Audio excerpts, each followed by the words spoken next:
Hey guys, Blessing here, and how are you all doing? Hope you guys had an excellent Sunday. Oh, it's what? It's 11 p.m. thereabout. I don't even know. And we are here for part 4 of our book review. I think we are approximately halfway down. So maybe in the next 3 days, we might just end, you know, we might just come to a conclusion. So if you're ready for part 4, let me hear you say, yes, I am.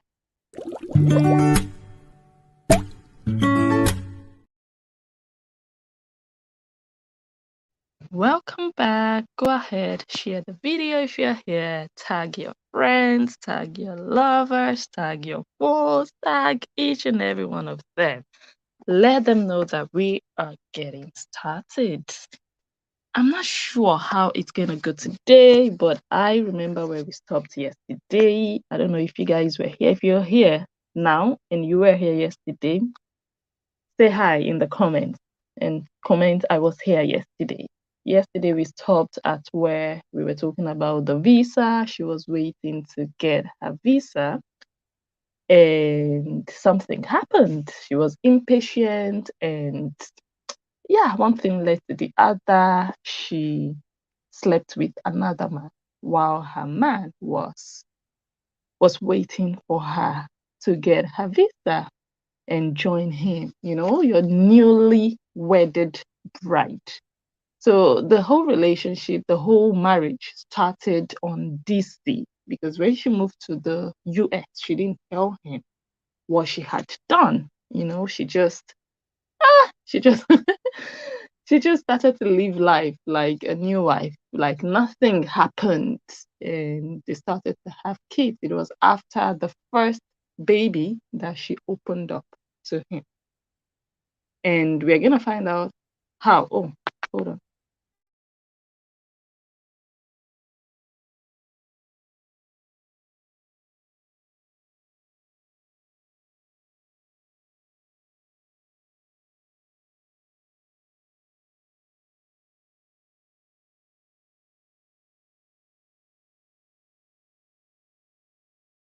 Okay, I'm back. Oh my God. So I have my baby, and this man, he just doesn't know how to sleep on time. Oh, let me just say he sleeps at irregular hours. So he sleeps like 9, wakes up like 11. Sometimes he sleeps at 8, wakes up at 12. Yeah, come see, come sa. But as the saying goes, we move. All right, so let's just continue. Wait, before we start, let me see who is here. Let me see who commented first. Chris Moses, you are the champion of tonight. Hi, welcome. Abdulman, I see you. Venetia, hey. Lesedi.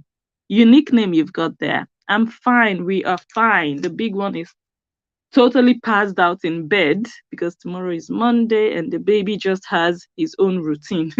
He sleeps when he wants, he wakes up when he wants, and I just have to adjust to that.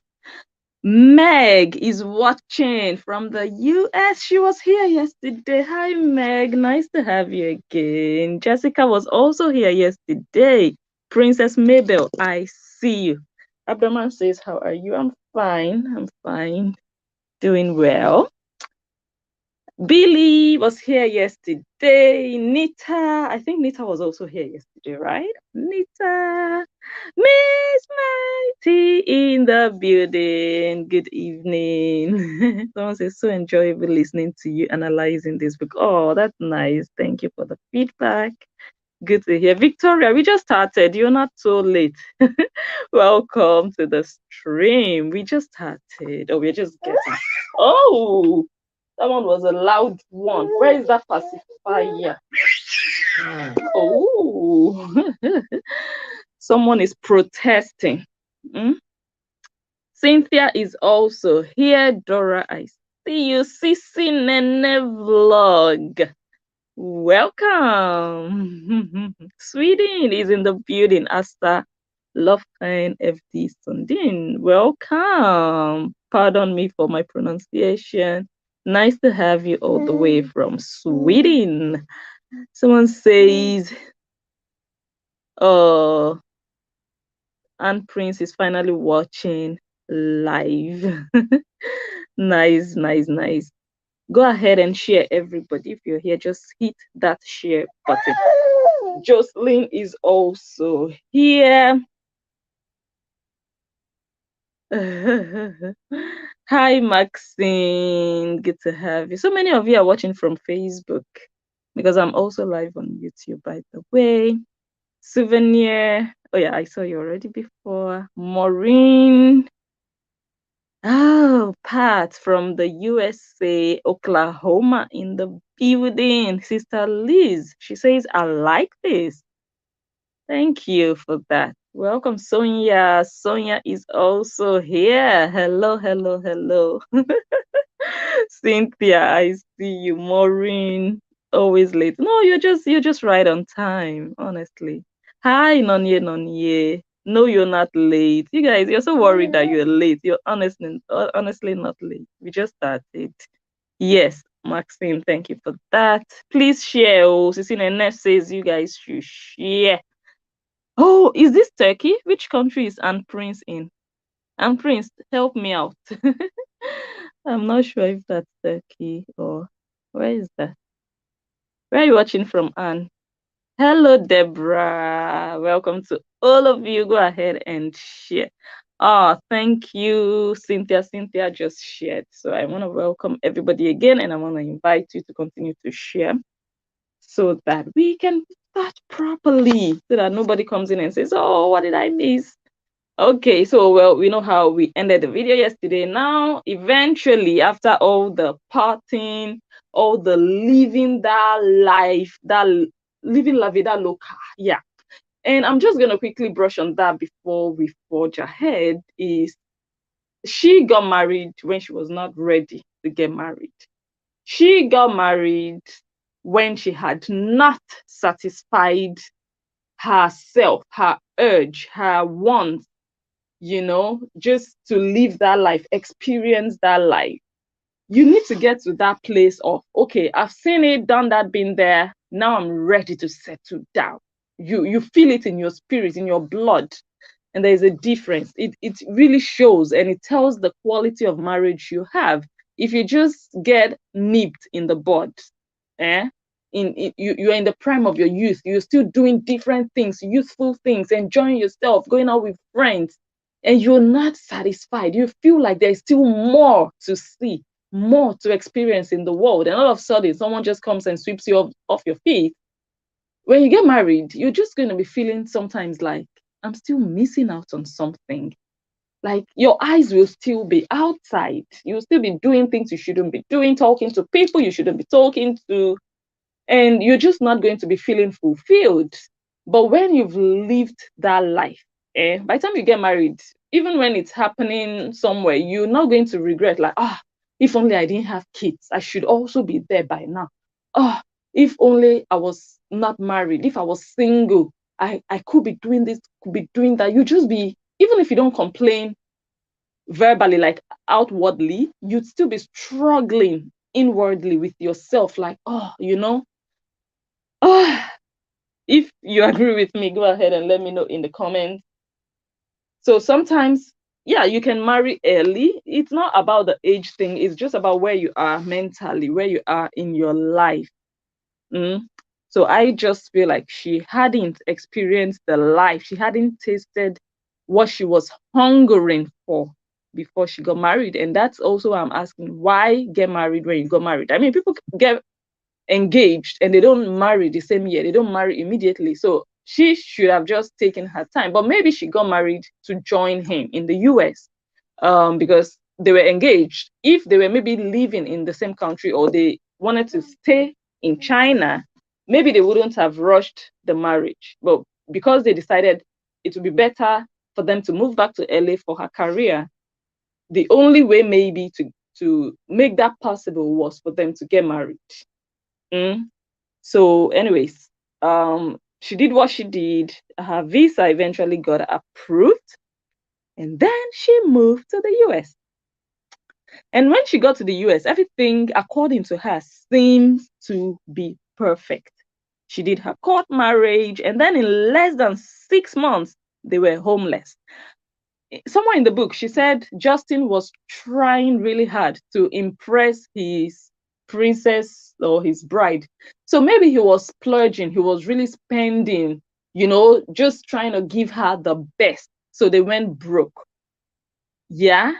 So all the money he made from China, he probably spent part of it in Nigeria. He stayed there for 4 months, moved back to LA, trying to prepare things for her to join. When she joined, life was perfect, according to her. But after half a year, they depleted their funds and they went broke. So he went broke trying to please his bride. He went broke trying to give his bride a good, comfortable life.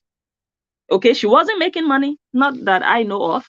She didn't say, oh, and then I came to the US, he started to use me to make money and I started to feed him the way I've heard some people say wrongfully in their videos. That was not the case. He was providing, but I guess maybe poor planning, making the wrong or not the wisest financial decisions, wrong spending, everything put together made them go broke. And then they became homeless. According to her, also, he beat more than he could chew. Oh, yeah, in a bid to impress his bride. So they were living together with someone, they were sharing. So the guy, he just went away. He left, like, oh my God, I can't do this anymore. And that one just found his way. And then they had to leave alone and start, they had to pay 3,200 euros or dollars per month on rent, which is quite a lot for a young couple trying to start up their life. LA is expensive, we all know that. And all the financial burden, I think, was on him. So they didn't have a roommate anymore that could split the house rent with them anymore. So they had to foot the bills themselves. And then things got really bad. They had to move out and they started to stay at Airbnbs. So maybe 1 week they'll stay in this one, another 2 days they'll go and stay in another one. So they were just moving from place to place. They more or less became nomad. And then she said it started to take a toll on her mental health. Yeah, which I can understand. You just move into the US from Africa, you have all these dreams of what life would be like in the US, and then you start to roam roam from one place to the other. You don't even have a place you can call home like that. Yes, I can really, really understand that. She said it affected her mental health, but it did not affect their sex life. So even despite the hardship, the relationship was still good. I don't think she had to spend she had to spend money at that time. If she did, then she would maybe have said, oh, he was using me, or I had to, she would have maybe sounded differently. But he was taking care of the bills and maybe just taking care of business. So she said, look, it affected me mentally, but our relationship was still good. So they were still in love, they cared for each other despite their situation. She said, although they planned not to have kids till after 5 years in LA. And another thing, she was not also on birth control. I'm like, you're doing family planning without proper planning. You're planning not to have kids, but you're not taking precaution. How old are you? She was 20 something. So I'm like, you guys are having intercourse. What do you think? Like, you have a basket in your womb that is just going to be letting everything leak out. Of course, eventually you're going to get pregnant if you don't if you don't protect yourself. So they didn't plan to have kids, but they didn't do family planning. Yeah, she got pregnant. Their plan was to wait 5 years. Maybe she needed the 5 years to settle in, which is totally understandable. I mean, she was young. and he was also pretty young, you know. That was a good plan. I mean, I think if they had followed through with that plan, things might have maybe worked out. Maybe they would have had that time to really understand each other, study each other. I mean, she moved into the US in 2018, got pregnant the same year, and in 2019 she started to have kids. So they didn't even have that time, enough time to really court and live together as husband and wife and really work together, build together. They didn't have that much. They had it a bit, but not much. So she did also learn the American lifestyle, you know. So yeah, everything just put together made everything between them go south. They didn't plan to have kids. She got pregnant, and then she said she started to have mixed feelings because at that time she was in talks with some big record labels.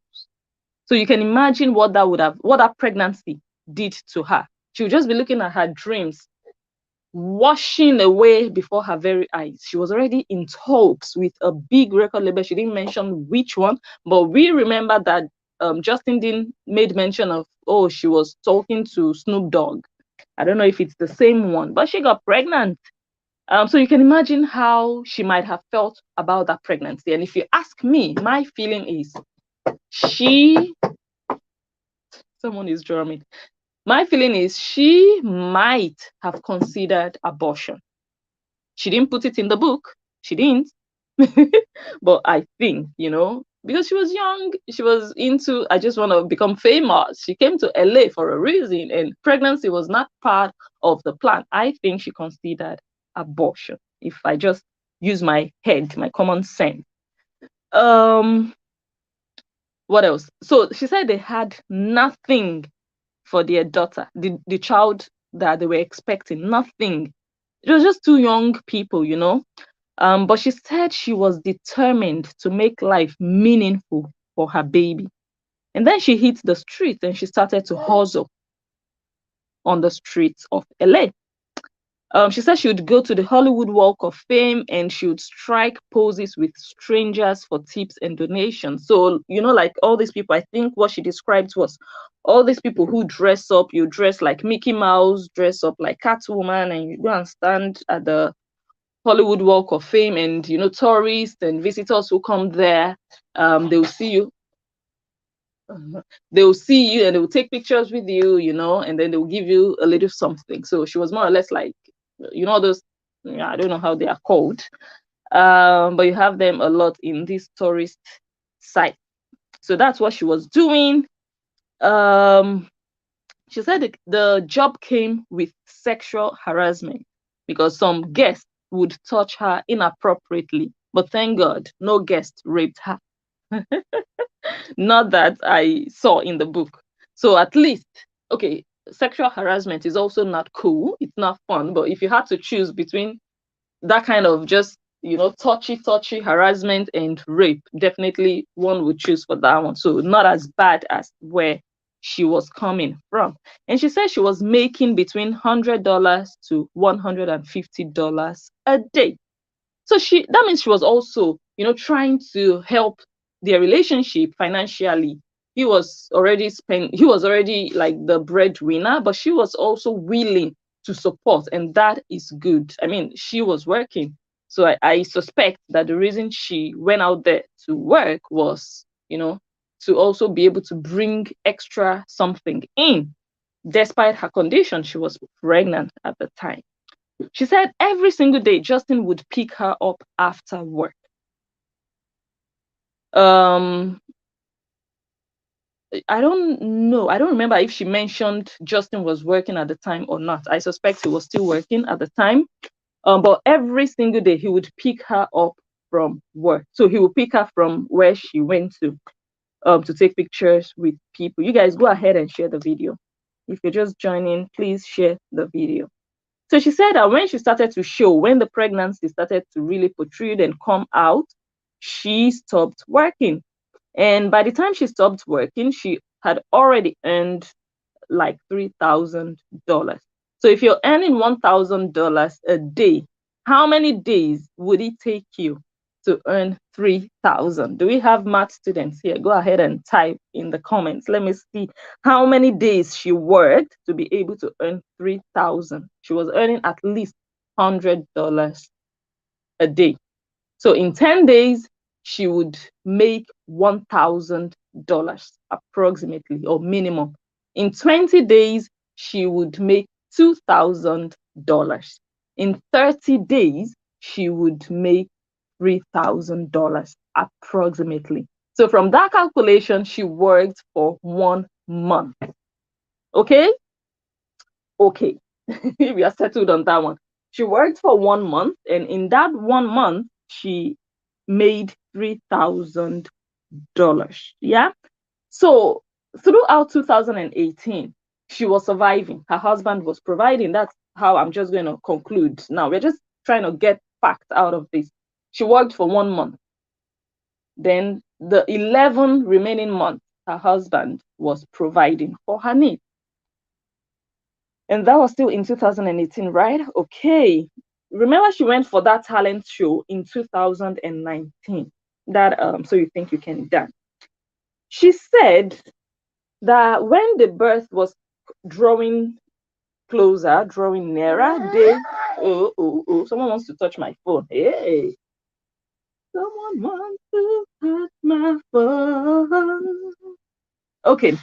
She said when the pregnancy was drawing nearer, they got to know that they would need to pay $9,800 for the birth. Yeah. So maybe they didn't have health insurance. I don't know how it's set up in the USA, but here in the Netherlands, things are really, really organized so much that it is compulsory to have health insurance. If you don't have, you can, I think, get a fine or something. Everybody in the Netherlands must, you can dodge it. You must have health insurance. You can choose not to have dentist insurance. You can choose never to go to the dentist, but health insurance, you must have it. And it's free for children till the age of 18, I believe. My kids don't pay for health insurance. They are both insured. But my husband and I pay 247, both of us. So one person is like 137 per month that we pay. But if you are maybe a single mom or your income is low, you're going to get subsidy from the government. So government is going to pay part of it, and you just pay maybe 20 euro or 30 euro. But we pay everything in full because we both have an income. So I think they didn't have. So where I'm heading to is, so here, what that means is when you get pregnant, you don't have to pay like that. You don't have to pay that much. You don't have to pay everything. Your health insurance covers it. Even if you have to pay at all, maybe a little, maybe 300 euro, if at all you need to pay for something extra. And when you give birth, you get a nurse. You're entitled to having a nurse for 8 days to come take care of you. If you go to my other page, you see some videos that I put up there. After I put to bed, I had a nurse stay with me for 8 days, and she would clean my house. She would wash the dishes. She would, if possible, take my son to school and pick him up. She cleaned the bathroom every day. She cleaned the toilet every day. She spread my bed. She washed me. She checked me. And all of that, I don't have to pay because I have insurance that covers it.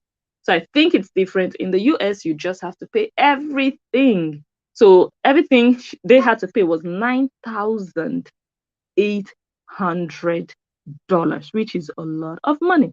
And she only had 3,000.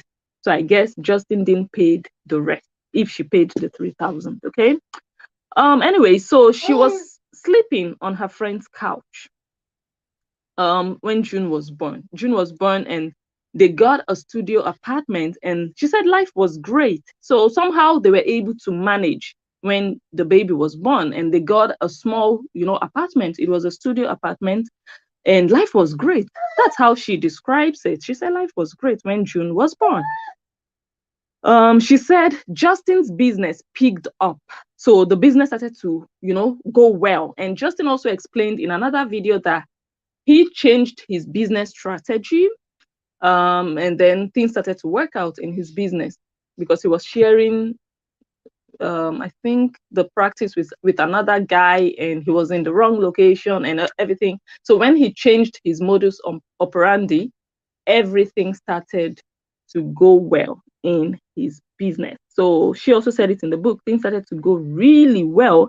And then she said one afternoon they had an argument. She said she can't remember exactly what it was about. It was, the details are blurry. And Justin grabbed her phone and smashed her phone on the wall. And then she said he kept pacing back and forth on filming and cursing. So he was really, when you are angry, you're just walking up and down. And after you smash your wife's phone and you're cursing, you're using F words. And that's my description of that. And then she said she started to weep. And then she said she was weeping and she went over to help him. And then she showered him and he was having a panic attack. So, like when he was angry and she was just weeping, sad, and then she went over to him. And she was like, "Are you okay? Calm down." I'm giving you the description in my head. Calm down. It's okay. Come, you're having an attack. You're having a panic attack. Come, let's go to the bathroom. You need to cool down. And then she went there and poured warm water on his body or cold water, and he calmed down and she showered him. Yeah? Okay. She said this happened. Anyway, she was still pregnant when all of this happened. But when she gave birth, life was great. But when she was pregnant, all of this was happening. She said like every 2 weeks, bi-weekly, when she was pregnant, she got slapped. Her phone got smashed. And that happened. Okay, somebody is really, really disturbing now. I really have no clue what he wants. Your mates are sleeping. You choose to be awake now. So she said this happened like 2 times to 3 times every month while she was pregnant. He would just slap her. But she didn't explain what would lead to that. Does he just wake up in the middle of the night and just think, oh my God, I have some energy this night. Who am I going to slap? Let me slap this pregnant woman beside me. Or he would just be like, oh my God, I'm hungry and there's no food in this house. I feel like slapping you. And he would just slap her. Like she never explained. I think at a point she gave an example of what happened, but in most cases when he was doing the slapping, allegedly, 2 or 3 times a month, she didn't really explain why or how, but he would slap her twice a month or 3 times a month, smash her phone, and he would buy another phone. And I'm like, okay, if for 9 months he was slapping her and smashing her phone twice a month and buying another phone for 9 months, ha, that means in those 9 months he would have bought 18 phones.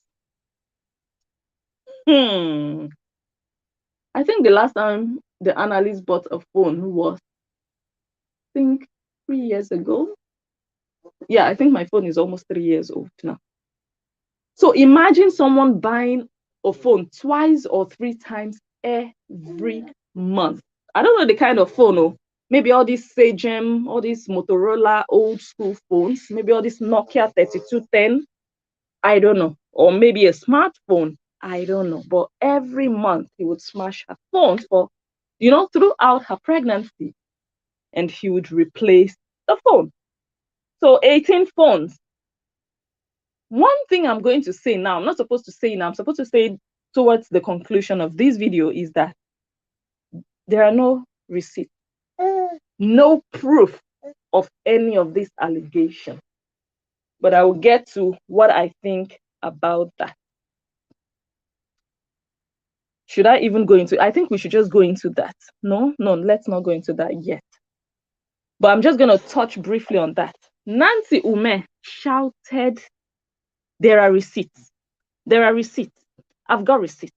She said there was proof. She even threatened him that if you don't return my money, I'm going to post everything. And she also mentioned, which I'm going to be showing you those videos, that she and Nancy, by the way, that, you know, the receipts, they are going to show the court. And they have gone to court and they are back. So they should have receipts. Why didn't she include any single proof in her book? For me, that was my first disappointment. Once I got that link to download this book, I first swiped. I didn't read nothing. I swiped through all 59 pages. I just needed to see one screenshot. I needed to see one picture. I needed to see one doctor's report, police report, anything. And I didn't see nothing. I saw only text, writing. And I'm like, are you serious now? This is a storybook. And with all my disappointment, I started to read reluctantly, like, okay, because this thing you put in this book, you could have also just done a video. We thought you were coming forward with more than just a story. No proof. That was my first disappointment. Well, we'll expatiate more on that in the conclusion of this review. So, yeah, she explained that all of this was happening and he would always buy a new phone. Wow, Justin must have really been a rich guy, buying 2-3 phones every month. I don't even want to buy a new phone every year. How much more every month? That's 12 phones a year. I'm just trying to arrange that in my head. And then she said one time she screamed so loud and the cops were called to the apartment twice. She said the cops were called to the apartment. She didn't say she called the cops. And she was doing a live video the other day, recently, when she was, her recent rantings. Someone said, why didn't she call the cops? She said, I did. She said she did, but I don't think she did. She said the cops were called. Who called the cops? This is a passive statement. She didn't say I called the cops. In her book, she said the cops were called. By who? Who did? Did Justin call the cops? Did Cora Obidi call the cops? Did the neighbors call the cops? Do we have a police report?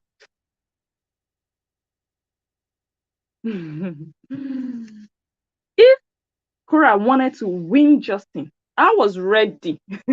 I just needed proof that Justin is an abuser. If Cora wanted to win this battle with this book, she would have just done herself a favor to put all the proof in there to really show or demonstrate whatever message she wanted to pass through. But her not doing that is a disappointment. And it just, for me, I don't know the point of this book. I don't know the point of it because you've not proven anything. Why should anyone believe this book? This is a storybook. Why should anyone take your word for it? You should have just finished it. Now you want to say your truth. You want to say everything. You told your fans you were going to say everything. Why did you hold back your proof, your receipts? That your sister, even when you were promoting your book, your sister was also promoting it, saying, don't worry, it will be in her book. You guys will see receipts. Don't worry, her book will soon come out. And you both lied. And no proof of all these stories. So anyway, she said the police was called. We don't know what the police said or did, but we know how the police treat domestic violence in the US. She said the police was called to the apartment twice, and each time he would threaten her not to say anything.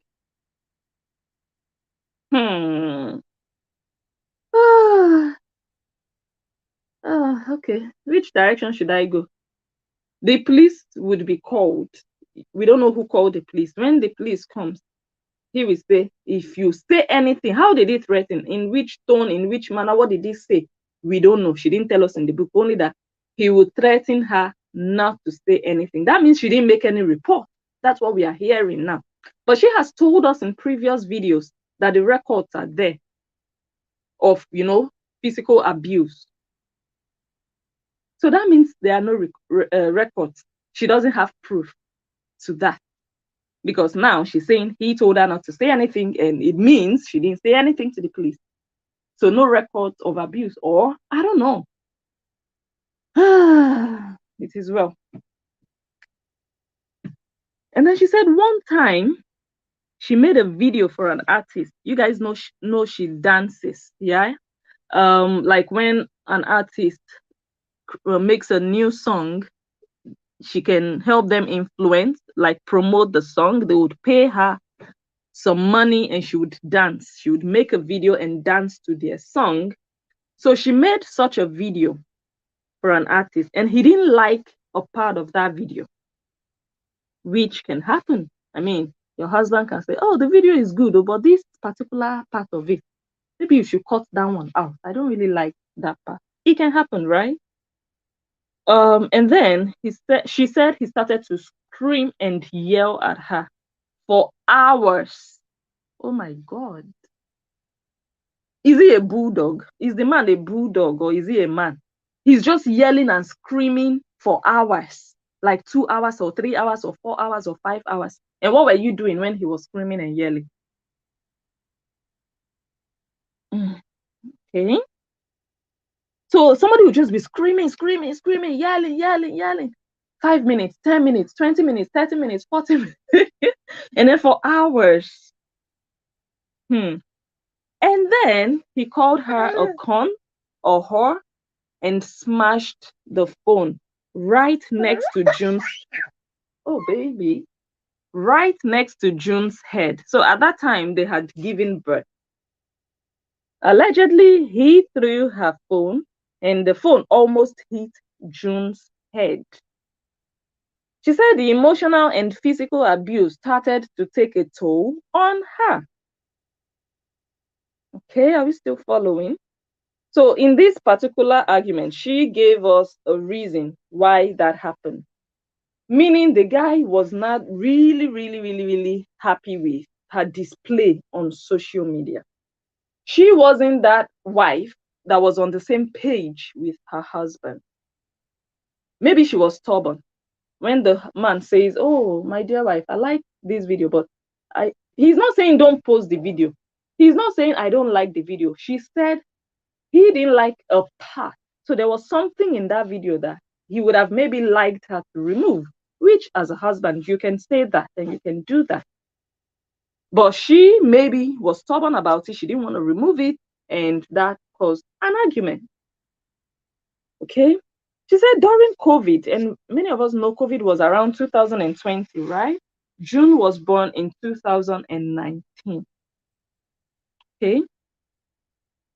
She said they were fighting back to back. And based on statistics, so many marriages ended during COVID because people were stuck in the house with their partners. So they started to discover another character of their partners. You know, when you just have your life, you're working, you're going to school, you don't really have so much time to spend with your better half, getting to really know them. You're distracted by other things. But when you're together 24/7, you're going to be irritating each other and you're just going to be noticing things that you didn't notice before. So she said they were fighting back to back. Okay, she said they moved into a new place. Okay, I don't know if I want to go downstairs, but I might lose network. So our house is set up like that. Once you go from one floor to the other, the network somehow freezes.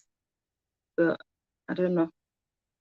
For some time anyway, but I might have to go downstairs in case you guys don't hear me. You should know why. Because this speaking here. Okay, so they were fighting and then they moved into a new place.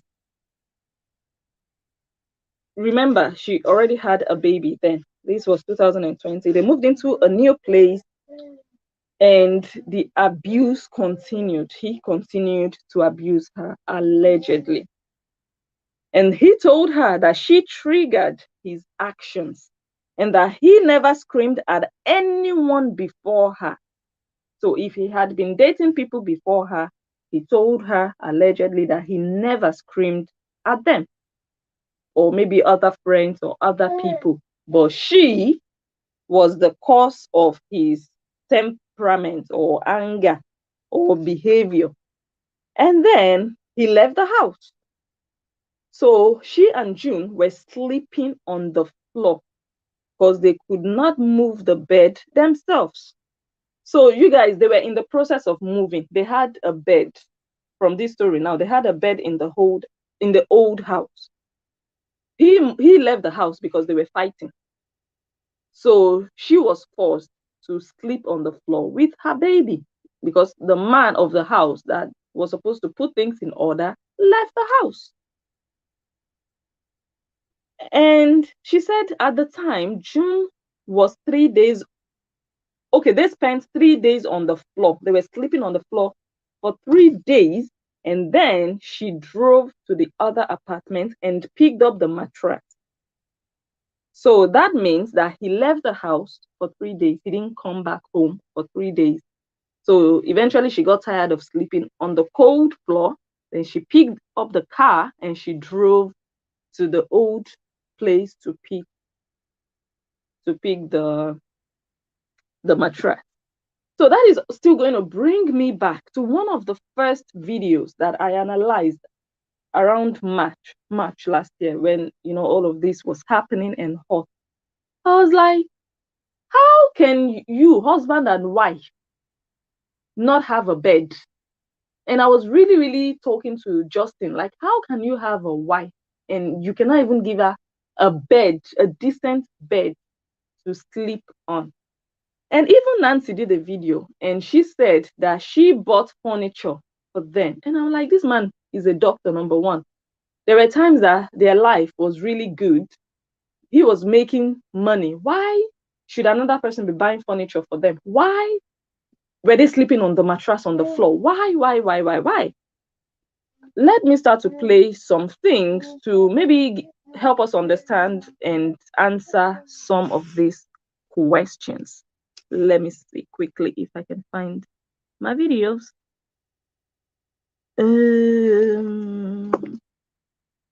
Okay, I think it's time for me to just go downstairs. So it might freeze.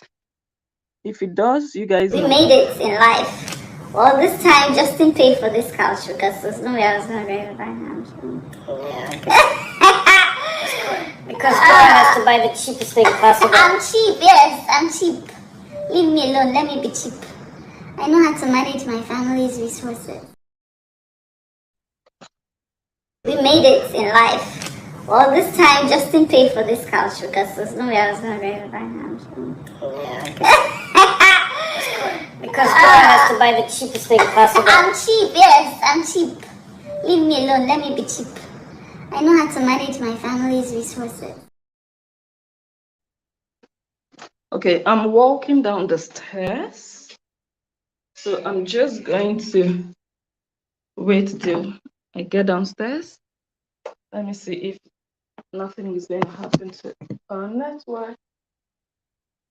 Okay, so Justin bought the chair. This was just last year after Athena was born. So he bought the chair, the couch they were sitting on. Or why didn't he buy furniture or why didn't they have a bed or, But let me play something else. Gonna have to get some new furniture, so I need to do some measurements so I can figure out what I want to get. Probably won't get new furniture for a while, because I'm spending so much money on other things, but I will get there. I want to get a big... Okay, this is a recent video because he's currently moving and he was talking about buying furniture. And the first question on my mind was, how come now you are buying furniture? But when your wife was with you, you guys were laying on a mattress on the floor. Why? So he just explained now that you know, at that time, okay, let's play it again. Let me not miss. Gonna have to get some new furniture, so I need to do some measurements so I can figure out what I want to get. Probably won't get new furniture for a while, because I'm spending so much money on other things, but I will get there. I want to get a big...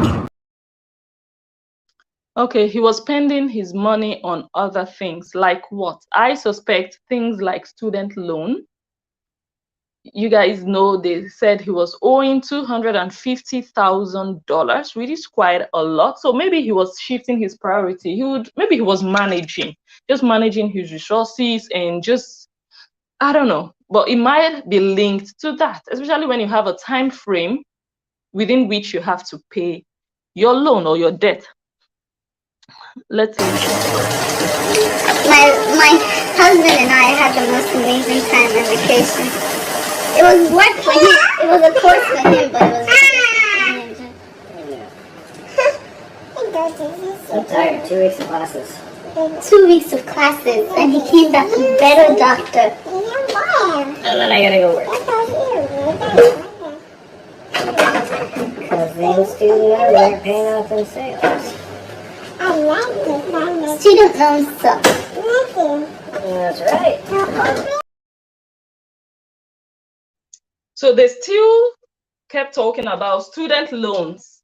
And she says student loans suck. He was trying to work really hard to pay off his debts. So now I'm beginning to understand a bit that, look, if you're owing so much money and you feel like, oh, we can manage on a mattress, let's better manage on a mattress. And then when we are settled more, we can maybe afford a bed. And most of the money he had to, pay, I guess. Although in the book, she also explained that she paid part of the student loan. We're going to find out how much she paid. Wait. I'm so sorry, guys. You know how we do it. I don't read comments so much like that. Okay, so she finally got the mattress, and she said she was a sad housewife at that point in time. She was not happy. She was not. She said all her dreams that brought her to LA were shattered, and that he always reminded her that she was no longer a spring chicken, that she was old and could never be whiskeyed, and that her boobs were saggy after June, and that shattered her self-confidence. Let me play a video in which he actually was saying how gorgeous she looked. He said her naked body looks better than an avatar. You guys remember that video? Don't tell me I don't have it. Don't tell me I don't have my video here. Oh my God. Wait, I need to have that video. Okay, looks like I don't have it, but I'm going to play it next time we come here. But if I just have to say that she didn't behave like someone having issues or body issues of, not being confident of her body. She looked confident with her body around him. I mean, she was really exposing her body around him and also to the public. That doesn't look to me like someone who was having self-image issues. Someone who lost her self-confidence because her husband was saying she didn't look good anymore. She said he was bullying her. I'm just going to use the word bullying, or just mocking her boobs, that her boobs were falling. But I saw a video where he said something else, and I'm so sorry I don't have it, because the idea of this review is to put the book beside spoken words, and I'm disappointed in myself right now that I don't have that video, but I'll provide it next time. Wait. But in the meantime, you guys are so cute. I enjoy the chemistry. Hey, James, come here. I enjoy our chemistry too.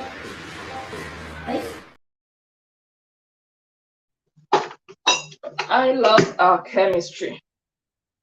The thing is, they had marvelous times, but the ugly times were more highlighted in the book. Okay, hopefully I don't forget that other book. So we're gonna look at that next time. And she said she paid her bills. She said it was not a complete 50-50, but that she paid her bills. So she was contributing according to her, but not like, okay, you pay half, I pay half, but she was bringing in something. So that still crashes. Oh, let me get away from here.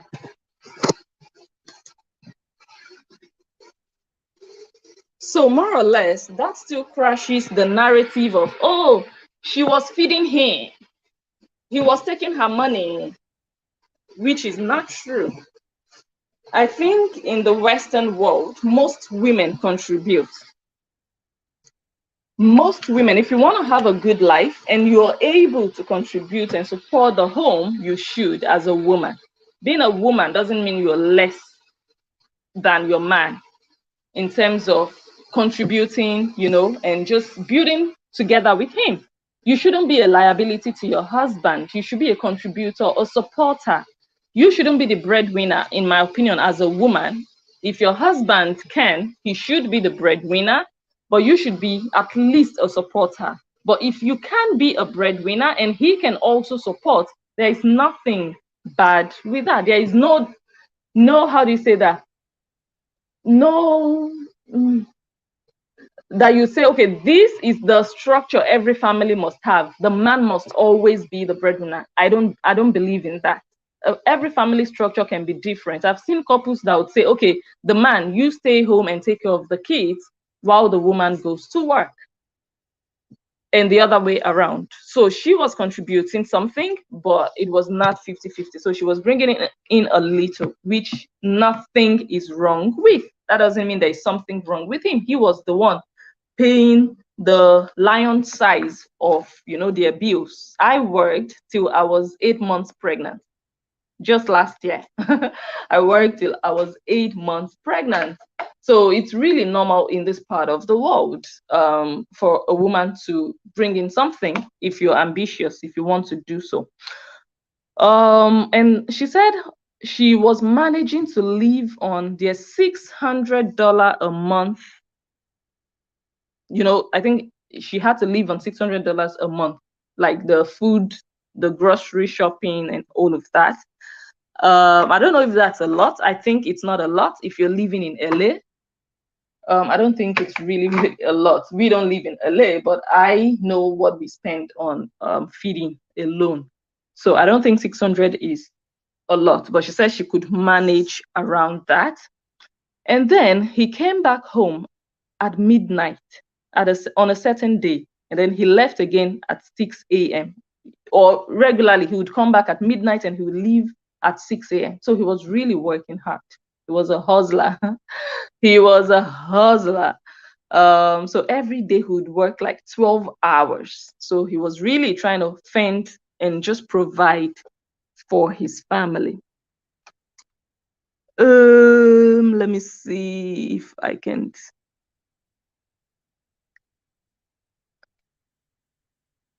Okay. Let me play something that might help us a bit further. But I'm pregnant and I'm the one massaging you. Can you turn your neck for me, please? Thank you. You will collect, don't worry. I'll collect. That's right. If you talk, you collect. Eh? If I injure my shoulder, we're on the streets. You're trying to say I'm not bringing any money to this family? I'm not saying anything. I'm saying... If you injure your shoulder, we'll be fine. I got you, baby. Okay. I got you, baby. Okay. So jokingly, they were talking, and he was like, if I break my shoulder, and she was like, are you trying to say I'm not bringing any money to this family? Don't worry, if you break your shoulder, I got you. So money was really a point of discussion between them. Let me play this other one. Do I assist in school fees? Let's see. My response to that is, that's interesting, because it's like people just believe whatever they see or hear on social media. So here's my response to that. Like, false information is one of the most dangerous things of our generation. From politics to media to everything. It's crazy. So he's sounding like, yes, he supports, he pays school fees, because the idea that is going around is he's a deadbeat dad, he doesn't support. And she has also said it so many times, like, oh my God, if anything happens to me, who is going to take care of my kids? Let me play something else. It's almost like, okay, it's January, my page is dying, I don't have any engagement. You know what? I'm gonna just follow another expert so she can come talk about it and get an engagement. Who lives like that with your children? You're using your children the way you are using me. Who does that with children? I know the children have become your meal ticket, but can you go back to your job? She said you were using your children the way you were using me. But so far, reading this book, I haven't really come across where he was using her. Have you guys? Maybe as we continue, we are going to find how he was using her. So this is the idea she is selling, that he was using her, and now he's using his children as he was using her. So far, he has been the provider of the home. She would also support, she would go out there to work, bring something in, but I don't see the use in this story yet. So I don't know why I think she did this video that I just played when she was promoting the book. Okay. But in the book, she said he was working 12 hours. He would come back at midnight and leave home again at 6 a.m. So who was being used? I cannot say Justin was being used. He was doing what a man should do. I'm not going to say she was using him. He was providing. So it's bad and wrong that she is now painting another picture, that she was the one being used. She was the one bringing in money while he was just sitting there doing nothing. That's how it sounds, and that's really bad. But in the book, it's another thing we are reading. She said she was married, but she was single with a newborn. So she was feeling lonely. She was feeling alone. And then she said one day, the guy that raped her in university, he sent her a message. And the message reads, "You looked so beautiful in your last video. I feel like raping you again." That's what he said. You can already imagine the kind of video he saw to bring back the memories he had of her when he did what he did to her. Maybe the kind of videos Justin would have said, tone it down a bit. That video is a bit too provocative. That video made the rapist come back, had the guts to come back and send her a message telling her that your last video, you looked so beautiful. I feel like raping you again. And then she said she blocked him. And I was like, wow. Wow. You know that person. Do you know how much money you would make writing a book about that guy? Do you know how many people are ready to drag him? I am ready to drag your rapist. The analyst is ready. Women are ready. Organizations are ready to castigate, or not only to castigate, castrate him. But you blocked him. You don't have mouth to take back what he took away from you, even if you can't really physically take it back, but you should have your pound of flesh. You are sounding like, now I have my voice. Nobody will silence me. I will say my truth. But you don't want to say your truth about your rapist. And you know him and you're protecting him. You should be ashamed of yourself. You want to expose the father of your children, but you want to protect a rapist. Just shut up or go write a book about the rapist, because he deserves all the punishment in the world. He deserves to be dragged. that rapist. Okay. So she blocked him. I'm sure he might read this book because this story now that we're reading is from just less than 2 years ago. And then Justin Dean convinced Coral Bidi, according to the book, to quit social media in order to double their family's income. So, you know, he was really working long hours. LA is expensive. So maybe social media wasn't bringing, I think social media at the time wasn't bringing in money. And she was spending a great deal of time on social media, which I think any husband would, this thing that you're doing, we are not seeing the results.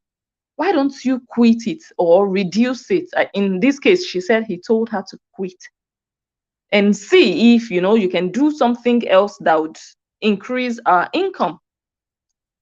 She said she quit. Wow, good job that she did. Kudos to her. She listened, which should be a very difficult thing. Even the analyst here, if my husband should tell me, babe, quit, eventually I would, you know, with good reasons, but I know it should be very difficult.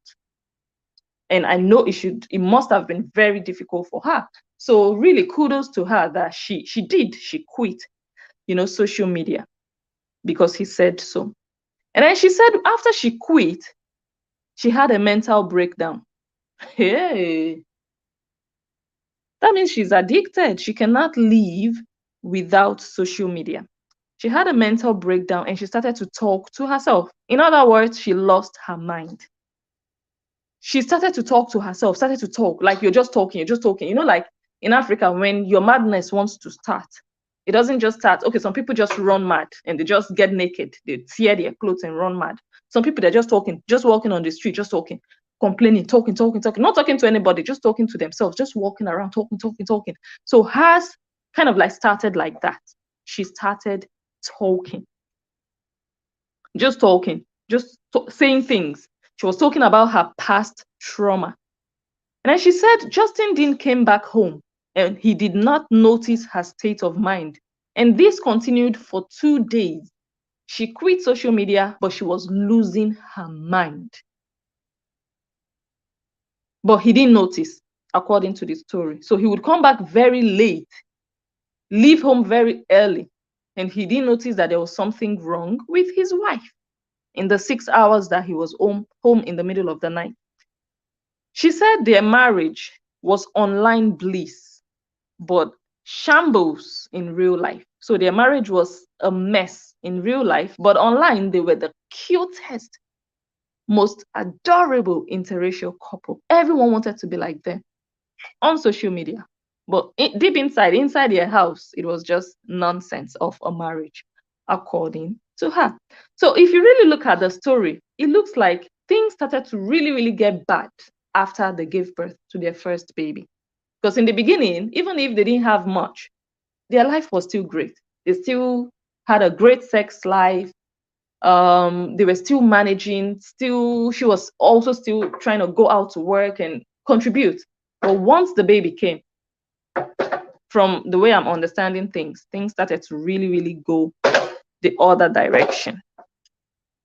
She said one day he came back and then he saw her talking gibberish. Like she was just talking. Finally, he noticed that, madam, he be like, say, water don't they pass Gary? Then he started to question her, like, you know, trying to examine her. Are you okay? What's up? And then that was when she started to spill everything about her past to him. She started to tell him everything she did, including sleeping with that married man, I guess. That was when she confessed. But when Nancy came, when she was doing that confession, which I'm going to show you guys next video, I'm so sorry I can't do it now. They told us, oh, when I came to the US, I opened up to him. I confessed because I wanted to start on a clean slate. I didn't want to hide anything from him. I just wanted to, you know, no secrets. No, it didn't happen that way. So she lied with Nancy. But I'm going to show you guys the video next time we come here. It didn't happen that way. She didn't just voluntarily tell him like, oh, my husband, I'm so sorry. I made a mistake, but now I want to make amends. No, it didn't happen that way. But that's what she and Nancy explained. They lied. In the book, she said she didn't have control over her mouth. Her head was pushing her body and her tongue. She was just talking. She couldn't control herself. So she was confessing. And then she said he started to throw her things out. He was so angry. And then he started to say, get out of my house, bitch. And she started to beg him. And then he was threatening to go live. And then he was calling her a whore. All of this from this explanation happened in 2020. Yeah, because she got pregnant for Athena in 2021. So this happened when June was still a baby, before she got pregnant with Athena. So he was calling her a whore, a bitch, throwing her things out. And then he forcefully had sex with her. In other words, he raped her. In the middle of him being angry, throwing out her things, calling her a bitch, a whore. So I'm just going to describe it. You're a bitch, you're a whore. You slept with another man while I was here lonely, missing you, waiting for you. Come here, let me rape you. I'm sorry. I don't know how you can be. Anyway, I don't know. It's possible. Yeah, it's possible. Everything is possible in this life. So anyway, in the middle of abusing and insulting her verbally, throwing her things out, he raped her, allegedly. And then he fed her with edible marijuana, I think. Let me not make a mistake on that one. Yes. He fed her with edible drugs, marijuana, allegedly. In other words, he uses drugs. He smokes. I don't know if it's the type. Okay, it's edible. So she ingested it from her mouth. Maybe he forced her, I don't know, but he fed her. So you just imagine that scenario. It must have been very chaotic. Get out of my house. You're a bitch. I'm going to go live. Come here. Let me rape you. This is marijuana. Swallow it. All of that. And then she said that the reason he gave her the edible marijuana was that he thought it would help her to sleep. So the story is going back and forth, up and down, in and out. So he's trying to throw her out of the house, and he's also trying to help her to sleep. Okay.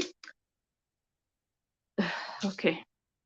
So she said she lost it. The marijuana went into her brain and she started to kolo. She ran mad, in other words. That's how we say it in Africa. The person ran mad.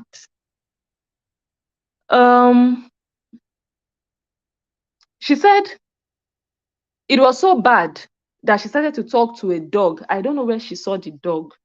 She said she was asking a dog for help, like telling a dog, maybe a dog was passing, a neighbor was walking their dog out, and then she was talking to the dog and telling the dog to come and help her. So she was really, really like mad. She lost her mind. She went gaga. And then the ambulance came and they strapped her to a stretcher. Like they used a belt and they tied her, bound her to a stretcher. And while they were tying her down and holding her down, she was just talking.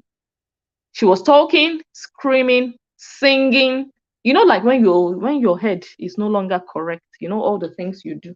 I have never experienced it, but I've seen movies. And then they took her to the ER, to the emergency room. It was that bad. She was taken to a psychiatric home. Yaba left. Mad people's home. And she had to stay with mad people, according to the book. She stayed with mad people and one of the inmates sliced her hair. So you should know how mad that word, her word, must have been. That somebody sliced her hair. And I'm like, what did the person use to slice her hair? A plastic spoon, a sharp scissors, a knife. Me, I would imagine that the security would be so tight in such a ward that they wouldn't have weapons or things that could be used as a weapon. They wouldn't have sharp objects because they know the danger that those people, I mean, those are people who have lost their mind. They could hurt or harm each other. So I don't know how the inmate got a weapon. Let me quickly get something. I don't know how the inmate got a weapon or a knife or something to slice her hair.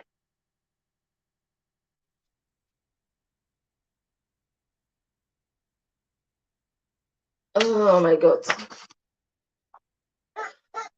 And then she said they now gave her a journal to write what landed her in that facility. So I think it's maybe part of the, just to see her state of mind, they will give her, start writing. How did you get here? Tell us about it. And then they will try to use that to maybe evaluate her level of madness. I don't even know if you guys can hear me. Oh my God, I'm just walking back and forth. I hope I'm also not beginning to lose my own mind. Okay. Yes, okay. You guys, you're following from the comments. I can tell you are hearing me. She said the only thing she could write was was was.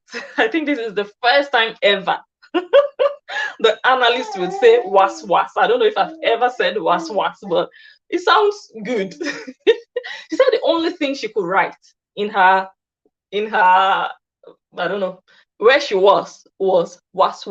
So whenever you say was, just know how it came about. And she said another thing she wrote was, you have to beg Justin.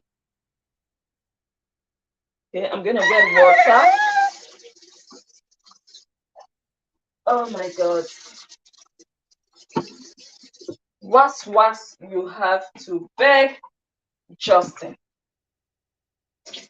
So while I do what I do, I am going to play something so that you guys don't get bored while you wait for me. Some of you already know that I cannot do two things at the same time. So I'm just going to play a video. Come to Colombia? I almost went to Colombia in 2020. Last time Carl and I basically were in this position, but instead I went to Brazil.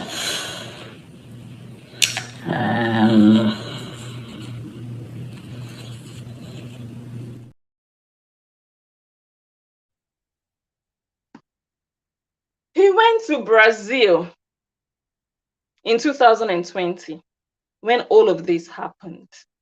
And we all know the story of the Brazilian girl. Are we adding things up? Let me play.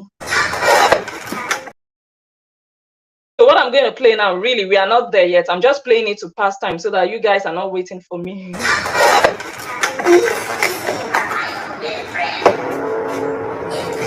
Can I take this? It's started. Thank you.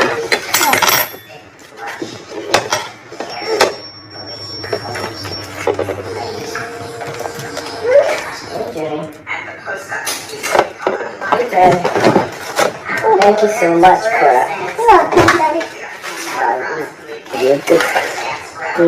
thank you. Best wife ever. Best mother ever.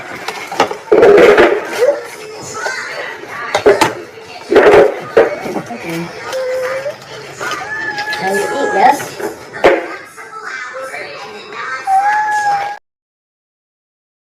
Okay, best wife ever. So anyways, if we have to think about, look, me, I already said it, when that Brazilian girl thingy happened, me, the analyst, I told you guys, if you guys remember my old video, I said, I believe that Justin Dean cheated.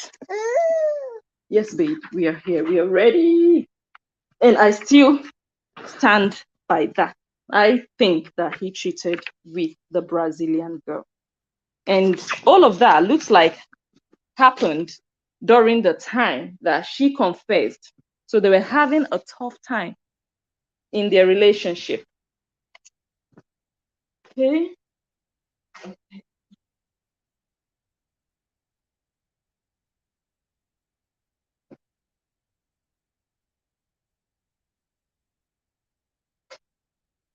Let me off the light.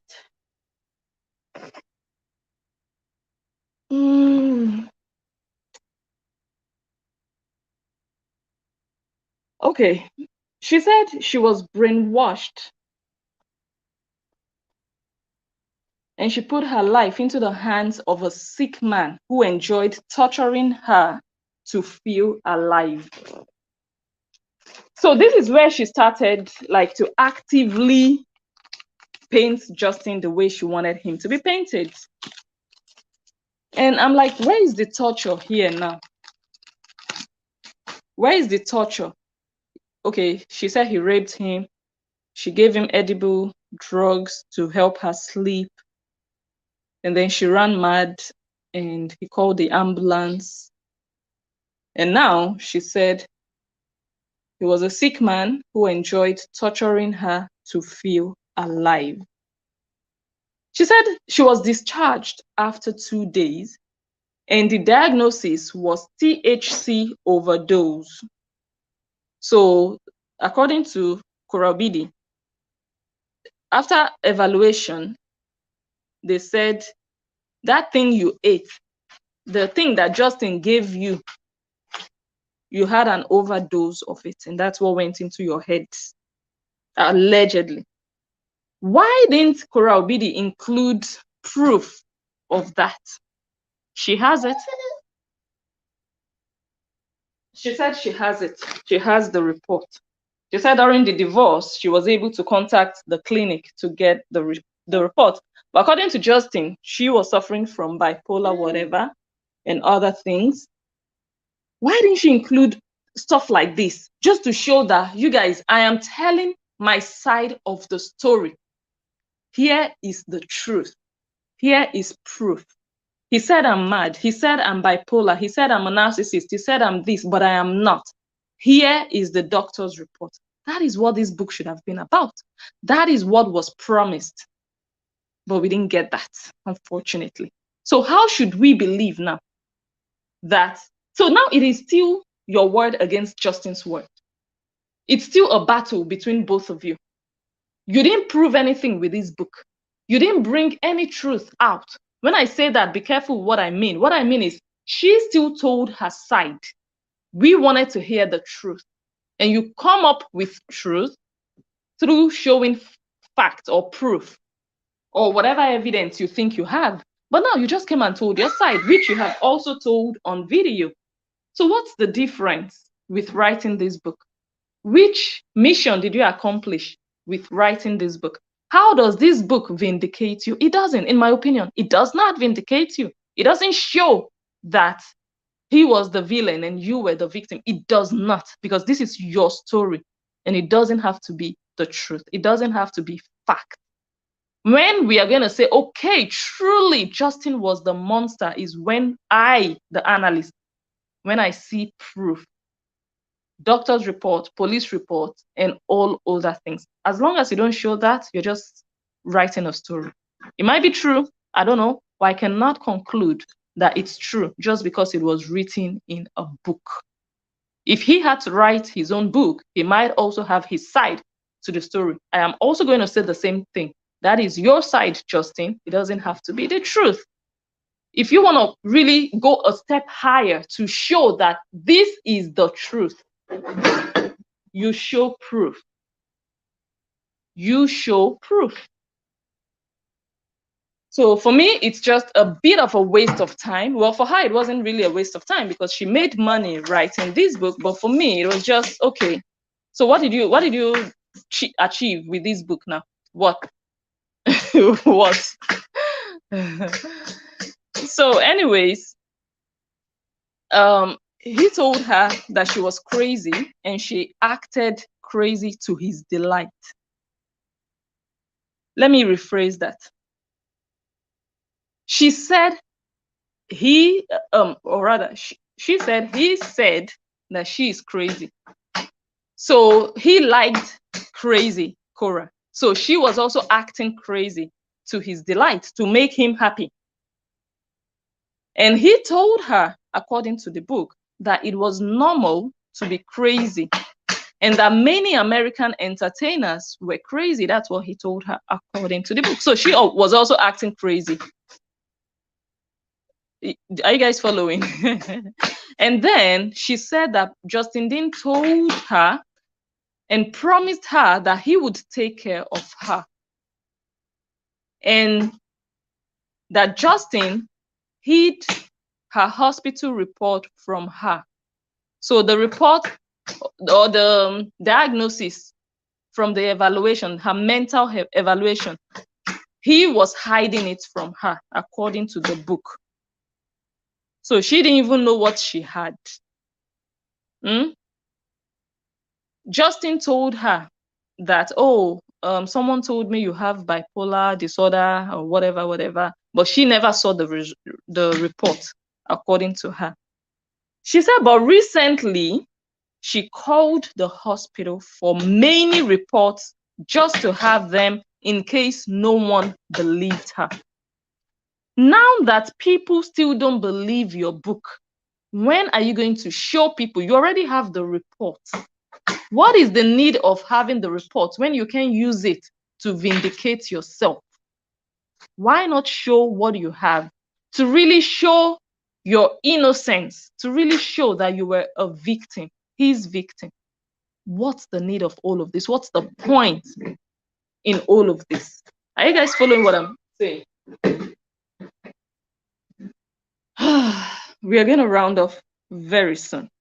So for me, everything looks like just a waste, just plenty talk, and no difference in where we were. This doesn't even change anything for me because it's just talk. It's just your side. It would have been great to come forward with something bigger than your side.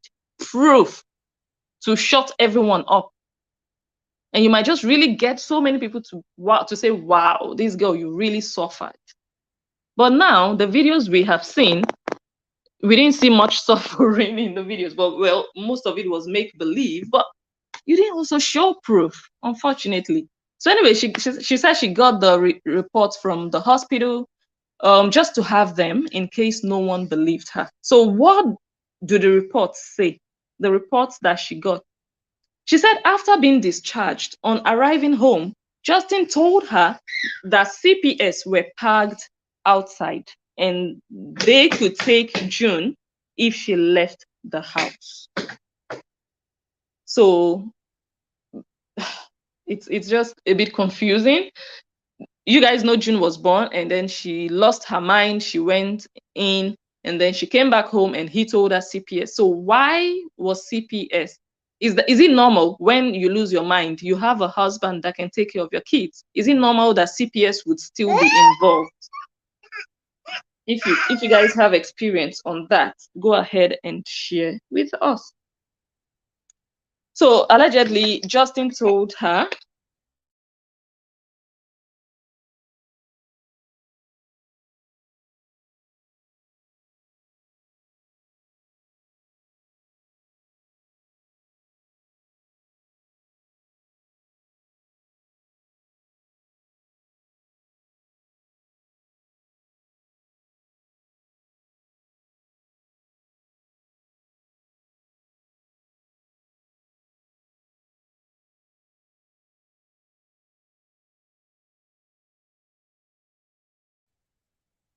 okay, I think you guys lost me there for a bit. So that Justin told her that CPS was parked outside and they could take June away if she left the house. So she said she was indoors for 2 weeks. She was scared to go out. And she said he secretly enjoyed making her cry as her daughter watched. For the 2 weeks she was indoors, not going anywhere, things would happen. She would cry, and he enjoyed watching her cry, allegedly. And the daughter watched.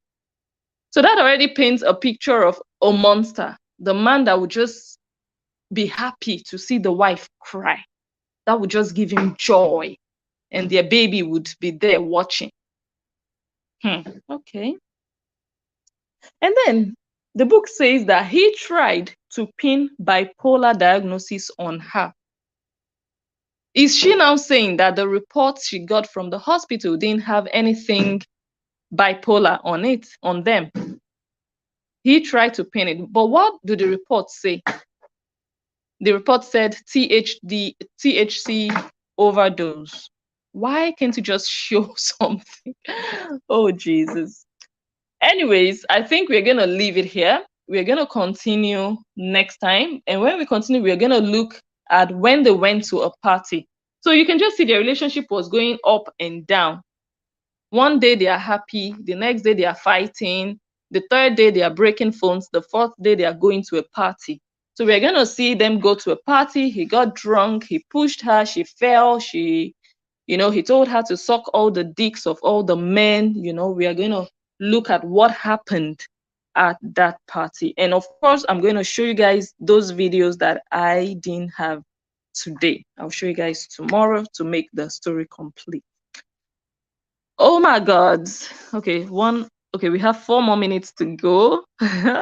This has been a long video, but a slow one. I don't know. It's feeling slow for me, this part of the story. But anyways, as always, I'm just really going to thank each and every one of you for being here. I want to thank those who shared as usual.